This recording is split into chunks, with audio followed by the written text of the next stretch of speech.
Government வந்து இப்போ நினச்சாங்கன்னா ஒரு இண்டஸ்ட்ரியை உருவாக்கலாம். ஒரு இண்டஸ்ட்ரியை வந்து கம்ப்ளீட்டாக வந்து அது கிளாசிக் எக்ஸாம்பிள் ஆர்எம்ஜி தான். ரியல் மணி கேமிங் ட்ரீம் லெவனை வந்து எங்கேயோ அந்த ட்ரீம் லெவனை இன்றைக்கி ஜீரோ ஆகிடுச்சு. இன்ஃபோசிஸில் போட்டு கோடீஸ்வரங்க ஆனவங்க வந்து சும்மாலாம் கோடீஸ்வரங்க தான். இன்ஃபோசிஸில் போட்டு கோடீஸ்வரம் ஆனவங்க 20-25 வருஷமாக அந்த இன்ஃபோசிஸ் ஷேர்ஸை வந்து ஹோல்ட் பண்ணியிருக்காங்க. இண்டஸ்ட்ரி டெயில்விண்ட் இருக்கணும், ஜிடிபி க்ரோத்தோட ஜாஸ்தி க்ரோத் இருக்கணும், ப்ரமோட்டரோட பேக்ரவுண்ட் கொஞ்சம் டீசெண்டாக இருக்கணும். அந்த மாதிரிலாம் அமைஞ்சு வந்தால் ஸோ காம்படிஷன் உள்ளே வர முடியாத மாதிரியான ஒரு செக்டர் இல்லை டிலேடாக வர மாதிரியான ஒரு செக்டரில் பார்த்து இன்வெஸ்ட் பண்ணால் தான் வந்து பவர் செக்டரில் இருக்கீங்க, உங்களுக்கு பவரை பற்றி எல்லாமே தெரியும், இல்லை சுகர் செக்டரில் இருக்கீங்க, சுகரை பற்றி எல்லாமே தெரியும்னா உங்களுக்கு வந்து இந்த மற்ற இண்டஸ்ட்ரீஸ்லாம் நீங்கள் படித்து புரிஞ்சு அதெல்லாம் தேவையே கிடையாது. எனக்கு அந்த 2 ரூபா வந்து ஹாஃபாக போச்சுன்னா கூட எனக்கு ஒன்றும் பிரச்சனை கிடையாது. அந்த 2 ரூபா 1 ரூபா தான் ஆகும், எனக்கு வந்து மிச்ச பைசா முடியாது.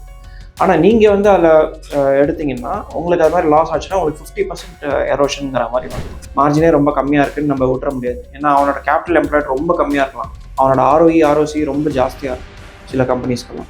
ஸோ வேற மார்ஜின் வந்து 30% பண்ணுறான் அப்படின்னு பார்த்தாக்கா அவனோட கீழே வந்து வட்டியே அவன் நிறையா கட்டிட்டு இருப்பான்.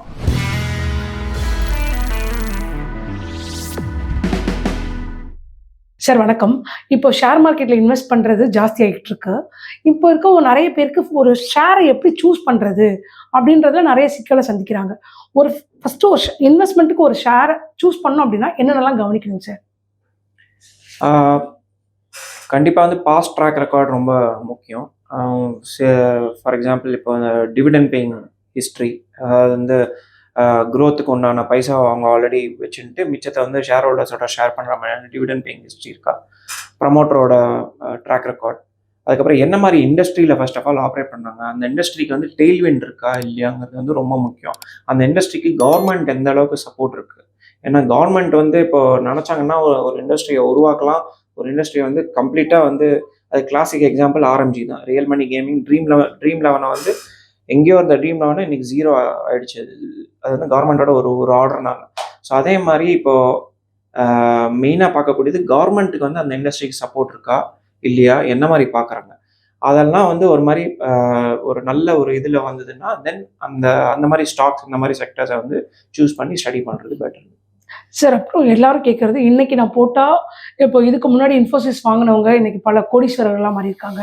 அந்த மாதிரி ஒரு மல்டி பேக்கர் ஃபண்ட் ஷேரை எப்படி சார் சூஸ் பண்ணுறது? அதுக்கான கேட்டகரிஸ் என்னென்ன இருக்குங்க சார்? இன்ஃபோசிஸில் போட்டு கோடீஸ்வரங்க ஆனவங்க வந்து சும்மாலாம் கோடீஸ்வரங்க இல்லை. இன்ஃபோசிஸில் போட்டு கோடீஸ்வரம் ஆனவங்க 20-25 வருஷமாக அந்த இன்ஃபோசிஸ் ஷேர்ஸை வந்து ஹோல்ட் பண்ணியிருக்காங்க. அந்த Y2K ஃபாலில் வந்து அந்த இன்ஃபோசிஸ் ஷேரை இன்னும் அவங்க வச்சுருந்தாங்க விற்காம. அந்த பேஷன்ஸ் காமிச்சதுனால தான் அந்த கம்பவுண்டிங் எஃபெக்ட் வந்து அந்த லாஸ்ட் 15 இயர்ஸ் நீங்கள் அவங்க காமிச்ச பேஷன்ஸ் தான் அந்த லாஸ்ட் 5 இயர்ஸ் அந்த கம்பவுண்டிங் காமிச்சு அந்த கோடீஸ்வரன் சொல்லக்கூடிய அந்த ஒரு. ஸோ ஃபர்ஸ்ட் ஆஃப் ஆல் அதுக்கு ரொம்ப ஒரு முக்கியமான விஷயம் வந்து டைம் தான். நீங்கள் டைம் இல்லாமல் சும்மா 6 months மல்டி பேக்கர் அதெல்லாம் வந்து நிறையா இப்போ அந்த டிப்ஸ் இந்த மாதிரி இந்த டெலிகிராம் சேனல்ஸ் இந்த மாதிரிலாம் நிறைய, பட் அதெல்லாம் ரொம்ப எதுவுமே சஸ்டைனபிள் அப்படிங்கிறதே வந்து கிடையாது. ஒரு ஸ்டாக் மல்டி பேக்கரா இல்லையாங்கிறது வந்து யாருக்குமே வந்து டே 1 தெரியாது. என்ன மாதிரி வந்து அதோட ஜேர்னி இருக்கும்.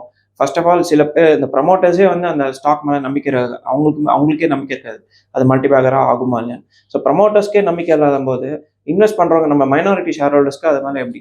ஸோ இண்டஸ்ட்ரி டெயில்விண்ட் இருக்கணும், ஜிடிபி க்ரோத்தோட ஜாஸ்தி க்ரோத் இருக்கணும், ப்ரமோட்டரோட பேக்ரவுண்ட் கொஞ்சம் டீசெண்டாக இருக்கணும். அந்த மாதிரிலாம் அமைஞ்சு வந்தால் அது வந்து சஸ்டெயின் ஆகணும். அதே மாதிரி காம்படிட்டிவ் இன்டென்சிட்டி, அதாவது இப்போ பார்த்தீங்கன்னா இப்போ பெயிண்ட் செக்டரில் வந்து 4 பிளேயர் இருந்தான், இப்போ வந்து இன்னும் ஒரு 4 பேர் உள்ள குதிச்சிட்டான். ஏன்னா பெயிண்டில் வந்து அவ்வளோ அட்ராக்டிவாக இருக்குது மார்ஜின்.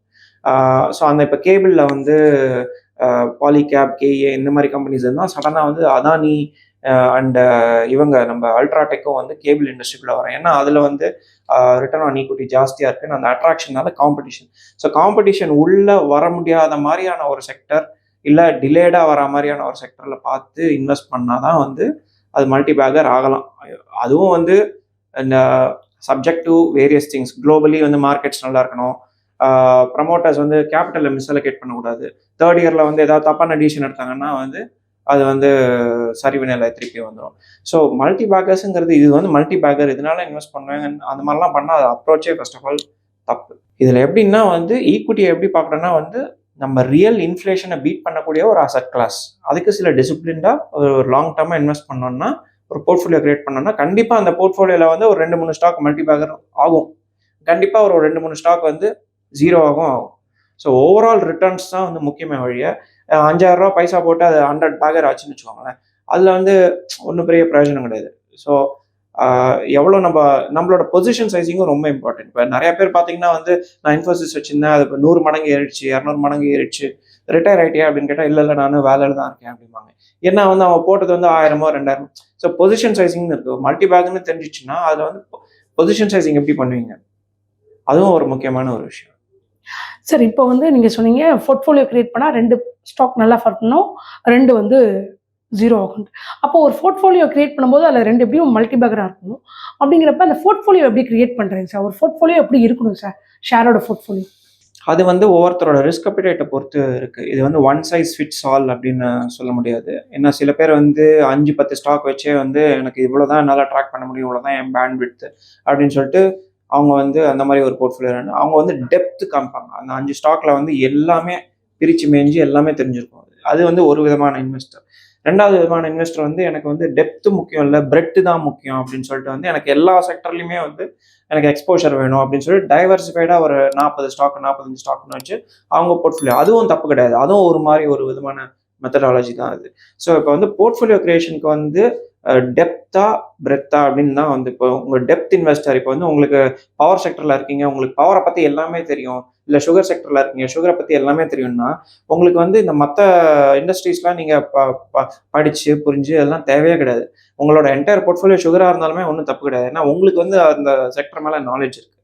நாலேஜ் இல்லாதவன் தான் வந்து ஒரு மாதிரி ஜாக் ஆஃப் ஆல் ட்ரேட்ஸ்னு சொல்லிட்டு ஒரு மாதிரி டைவர்சிஃபை பண்ணுறேன் பேருன்னு சொல்லிட்டு எல்லாத்துலேயுமே வந்து போட வேண்டியதாக இருக்குது. So it depends upon the individual. அது வந்து ஒன் சைஸ் ஃபிட்ஸ் ஆலே கிடையாது. சார் இப்போ நீங்கள் சொல்கிறீங்க டிபெண்ட்ஸ் ஆன் இண்டிவிஜுவல் அப்படின்ட்டு. ஆனால் இன்னைக்கு இருக்க இன்வெஸ்டரோட சின்ன ரீட்டைல் இன்வெஸ்டரோட மைண்ட் செட் எப்படி இருக்குன்னா, யார் ரெக்கமெண்டேஷன் கொடுக்குறாங்களோ அவங்க கொடுக்குற ஸ்டாக்கை வாங்கினாவே போகிறோம், அதை வச்சு நம்ம வந்து ஒரு பெரிய கோடீஸ்வரர் ஆகிடலாம் அப்படின்ற ஒரு மைண்ட் செட்டில் இருக்காங்க. இதை எப்படிங்க சார் ஓவர் கம் பண்ணி அவங்க வந்து ரியல் இன்வெஸ்டராக மாறுறது? அதை ரெக்கமெண்ட் பண்ணுறவங்களுக்கு என்ன அது மேலே ஒரு வெஸ்டட் இன்ட்ரெஸ்ட்டு, இல்லை ரெக்கமெண்ட் பண்ணாலுமே வந்து அவங்க வந்து அவங்களால அந்த லாஸ் எடுக்கக்கூடிய சக்தி எவ்வளோ, அது உங்களுக்கு அது அவ்வளோ இருக்கா? அது ரெக்கமெண்ட் பண்ணுறது வந்து இப்போ நான் வந்து ஒரு 15 ஸ்டாக் வச்சுருந்தேன்னா நான் ஒரு 13வது ஸ்டாக்கை கூட நான் ரெக்கமெண்ட் பண்ணலாம். ஆனால் அதை வந்து என்னோட வெயிட் பார்த்தீங்கன்னா அதில் வந்து என்னோட ஒரு ₹100 வந்து ₹2 தான் நான் அந்த ஸ்டாக்லேயே போட்டுருவேன். அதை நான் ரெக்கமெண்ட் பண்ணுறதுக்கு வாய்ப்புகள் இருக்குது. யாராவது ரெக்கமெண்ட் பண்ணலாம். அதை வந்து நீங்கள் உங்கள் போர்ட்ஃபோலியோவில் அதை நீங்கள் ₹100 வந்து ₹50 அந்த ஸ்டாக்கில் போட்டிங்கன்னா அது வந்து தப்பாக போகிறதுக்கு சான்சஸ் இருக்குது. எனக்கு அந்த ₹2 வந்து ஹாஃபாக போச்சுன்னா கூட எனக்கு ஒன்றும் பிரச்சனை கிடையாது. அந்த ₹2 ₹1 தான் ஆகும், எனக்கு வந்து மிச்ச பைசா அப்படி இருக்கும். ஆனால் நீங்கள் வந்து அதில் எடுத்தீங்கன்னா உங்களுக்கு அது மாதிரி லாஸ் ஆச்சுன்னா உங்களுக்கு 50% எரோஷனுங்கிற மாதிரி வந்துடும். ஸோ யார் ரெக்கமெண்ட் பண்ணுறா, அவங்க போர்ட்ஃபோலியோவில் அது எவ்வளோ வெயிட்டு, அதெல்லாம் கொஞ்சம் ஸ்டடி பண்ணணும். அதே மாதிரி அதுக்கும் மேலே நீங்களும் ஸ்டடி பண்ணணும். இப்போ ஸ்டடி பண்ணுறதெல்லாம் வந்து இன்ஃபர்மேஷன் ஏசிமெட்ரி அப்படின்னு சொல்லுவாங்க. முன்னாடிலாம் வந்து இந்த இன்ஸ்டிடியூஷனல் இன்வெஸ்டர்ஸ்க்கு தான் வந்து இன்ஃபர்மேஷன் ஆக்சஸ்லாம் ரொம்ப ஜாஸ்தியாக இருந்தது. இப்போ செபி எடுத்த அந்த ஸ்டெப்ஸுக்கு அப்புறம் வந்து ஒரு சாதாரண ரீட்டைல் இன்வெஸ்டர் கூட நீங்கள் சென்னையில் உட்காந்துட்டு நீங்கள் இன்டர்நேஷ்னல் ஸ்டாக்ஸ்லேருந்து இந்தியன் ஸ்டாக்ஸ் வரைக்கும் எல்லாத்துக்குமே நீங்கள் வந்து டேட்டா உங்களுக்கு available at finger tips. Conference காலோ, மேனேஜ்மெண்ட் ஆக்சஸோ, ஆனுவல் ரிப்போர்ட்ஸோ எல்லாமே உங்களுக்கு கிடைக்கிறது.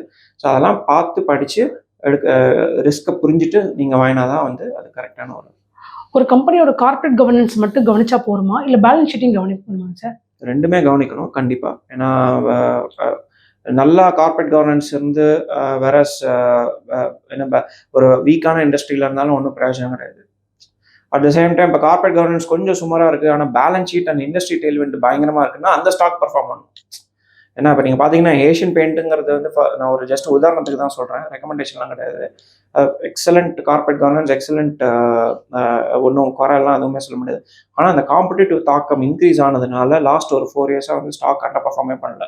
நம்ம ப்ளூ சிப்புன்னு நினச்சி 2021 2020 ஏஷியன் பெயிண்ட்டை வாங்கினோம்னா அந்த ஸ்டாக்கோட விலை அப்படியே தான் இருக்கும். ஆனால் அந்த 4 வருஷத்துக்கு உண்டான அந்த புல் மார்க்கெட் ஆப்பர்ச்சுனிட்டி லாஸை நீங்கள் லூஸ் பண்ணது தான். ஓகேவா, நீங்கள் இண்டெக்ஸில் போட்டதுனாலே அந்த இண்டெக்ஸ் பணம் உங்களுக்கு லிட்டரலி டபுள் இருக்கும் உங்களுக்கு அந்த டைமில். ஆனால் ஏஷியன் பெயிண்ட் பர்ஃபார்மே பண்ணல. ஸோ இதெல்லாம் வந்து ஜஸ்ட் ஒரு சிம்பிளிஃபை பண்ணியோ இல்லை கோடிஃபை பண்ணியோ சொல்ல, each and every stock has a story. அந்த ஸ்டோரி என்ன ஏதுன்னு நமக்கு அந்த புரிதல் வந்தவொடனே தான் வந்து நம்ம இன்வெஸ்ட் பண்ணுவோம். இப்போ பேலன்ஸ் ஷீட்ன்றது முக்கியமானது ஒரு கம்பெனிக்கு. இந்த பேலன்ஸ் ஷீட்டில் ஒரு ஸ்டாக்கை வாங்குறதுக்கு முன்னாடி என்னென்னலாம் கவனிக்கணுங்க சார்? அவங்களோட சேல்ஸாக கவனிக்கணுமா, இல்லை ரெவன்யூவை கவனிக்கணுமா, இல்லை அவங்களோட மற்ற விஷயங்களை கவனிக்கணுமா, என்னெல்லாம் கவனிக்கணுங்க சார்? பேலன்ஸ் ஷீட்டை வந்து ஒத்தையா ஒரு கம்பெனியோட பேலன்ஸ் ஷீட் எடுத்தால் வந்து அது வந்து சரி வராது. ஸோ அந்த கம்பெனி வந்து என்ன இண்டஸ்ட்ரியில் இருக்கோ அந்த இண்டஸ்ட்ரியில் இருக்கிற ஒரு 4 பேரோட பேலன்ஸ் ஷீட்டை வச்சு கம்பேரிட்டிவ் அனாலிசிஸ் பண்ணால் தான் வந்து கேள்விக்கான விடைகள்லாம் நிறையா கிடைக்கும். ஏன்னா ஒரு கம்பெனி 10% மார்ஜினில் இருக்கும், இன்னொரு கம்பெனி 20% மார்ஜினில் இருக்கும், ஒரு கம்பெனிக்கு டெட்டார்ஸ் ரொம்ப ஜாஸ்தியாக இருக்கும், இன்னொரு கம்பெனிக்கு ஒர்க்கிங் கேபிட்டல் ரொம்ப கம்மியாக இருக்கும். ஸோ இதெல்லாம் பேஸ் பண்ணி தான் வந்து நம்ம கால் எடுக்க முடியும். ஐசோலேட்டடாக ஒரு கம்பெனியை பார்த்து இப்போ மார்ஜின் வந்து ஃபார் எக்ஸாம்பிள் 5% வச்சுக்கோங்களேன், மார்ஜினே ரொம்ப கம்மியாக இருக்குன்னு நம்ம விட்டுற முடியாது. ஏன்னா அவனோட கேபிட்டல் எம்ப்ளாய்ட் ரொம்ப கம்மியாக இருக்கலாம், அவனோட ROE ROC ரொம்ப ஜாஸ்தியாக இருக்கும் சில கம்பெனிஸ்க்கெல்லாம். ஸோ வேறஸ் மார்ஜின் வந்து 30% பண்ணுறான் அப்படின்னு பார்த்தாக்கா அவனோட கீழே வந்து வட்டியே அவன் நிறையா கட்டிட்டு இருப்பான் அவன். ஸோ பேட் லெவலில் வந்து ஒன்றுமே இருக்காது. ஸோ இதெல்லாம் வந்து இந்த இண்டஸ்ட்ரி ஆராய்ஞ்சு comparative analysis common size balance sheet மாதிரி போட்டு அப்படி பார்த்தா தான் வந்து ஒரு விடைகள் கிடைக்கிறது. சார், இப்போ நீங்கள் நிறைய பேராமீட்டர் சொன்னீங்க. இதில் நிறைய கம்பெனிஸ் இப்போ வந்து அவங்களோட கடனை வந்து முடிச்சிடுறாங்க. கடனை அடைச்சதுக்கப்புறம் அந்த கம்பெனி கடன் இல்லாத கம்பெனியாக மாறும்போது அந்த கம்பெனிஸை நம்ம வந்து வாங்குறதுக்கான இதுவை பார்க்கலாமாங்க சார்? வாங்குறதுக்கான ஒரு நல்ல ஸ்டாக்காக பார்த்துக்கலாமாங்க சார்? கடன்கிறது வந்து ஒரு தப்பான விஷயம் கிடையாது. கடன்கிறத வந்து நம்ம எப்படி பார்க்கணும்னா, இப்போ கடன் ஒரு கம்பெனி வந்து 9% கடனை வாங்கிட்டு அவன் விற்கிற ப்ராடக்ட்ல அவன் பண்ணுற ROE ROC அந்த கம்பெனி வந்து ஒரு 20% ROE ROC பண்ணியிருந்தாக்க அவன் ஆக்சுவலாக கடன் வாங்கணும். வாங்காமல் இருந்தால் வந்து வேஸ்ட். ஏன்னா growth வந்து பாதிக்கப்படும். ஸோ கடன் வந்து கடனே இல்லாத கம்பெனி பெஸ்ட்டானா அதுவும் கிடையாது. இப்போ கடனே இல்லாத கம்பெனிக்கு வந்து வேல்யூவேஷன் ரொம்ப ஜாஸ்தியாக இருக்கும். ஸோ அதனால் ஹை வேல்யூவேஷன் கம்பெனியில் போய் இன்வெஸ்ட் பண்ணாக்கா வந்து உங்களுக்கு வந்து ஒரு என்ன சொல்கிறது, நோ ப்ராஃபிட் நோ லாஸாக ஒரு டைம் கரெக்ஷன் மாதிரி இருக்கும். என்ட்ரி வேல்யூவேஷன் தப்பாக போச்சுன்னா வந்து இதுவாக இருக்கும். அதே அந்த அதர் ஹேண்ட் நிறைய கடன் இருக்கிற கம்பெனியில் வந்து இன்வெஸ்ட் பண்ணிட்டு அந்த கடனை கொஞ்சம் கொஞ்சமாக அடைக்கிற போது அந்த கடனோட வேல்யூ வந்து அப்படியே மார்க்கெட் கேப்பாக மாறிடும். என்டர்பிரைஸ் வேல்யூ அப்படின்னு சொல்லுவாங்க. அப்போ வந்து மார்க்கெட் கேப்பாக மாறிடுச்சுன்னா அந்த கடனுக்கு உண்டான இம்பேக்ட் உங்களுக்கு வந்து மார்க்கெட் கேப்பில் வந்து பாசிட்டிவாக உங்களுக்கு தெரிஞ்சிடும் உங்களுக்கு. ஸோ இதுவும் அன்ஃபார்ச்சுனேட்லி இதுவும் ஒரு காயின் டாஸ் மாதிரி. கடன் இருந்தால் இல்லைன்னா நல்லது, கடன் இருந்தால் தப்பு அப்படின்னு சொல்ல முடியாது. நிறைய பேர் ஒர்க்கிங் கேபிட்டலுக்கு வந்து கடன் எடுப்பாங்க, நிறைய பேர் growthக்காக கடன் எடுப்பாங்க. ஸோ நம்ம எதுக்கு கடன் எடுக்கிறோம்? ஒரு கம்பெனி வந்து வெறும் ரிட்டர்ன் ஆன் ஈக்விட்டி 5% பண்ணிட்டு 10%க்கு வட்டியில் எடுத்தாங்கன்னா அது வந்து முட்டாள்தனம்.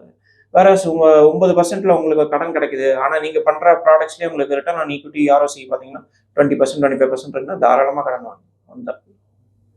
ரொம்ப நன்றிங்க சார்.